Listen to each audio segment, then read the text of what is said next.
来的？我从很远地方赶过来，100多公里。好，辛苦了，谢谢你们，辛苦了，辛苦了，谢谢了啊。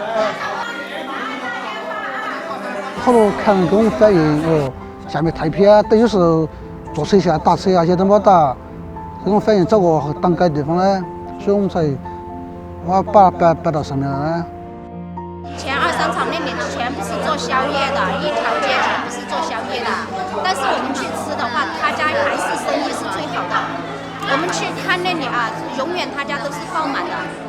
然後後面2、3場那裡不是改嘛，那個改革不准開宵夜，然後他就搬到老樓這。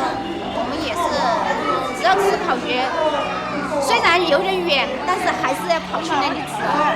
然後又到濱江大道，他搬到濱江大道更加遠，但是我們吃烤魚的話，也還是去他那裡。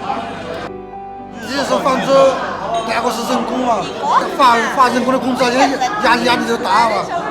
生活不容易啊，但是要堅持啊。2個小孩，上有老下有小，你不堅持你怎麼辦？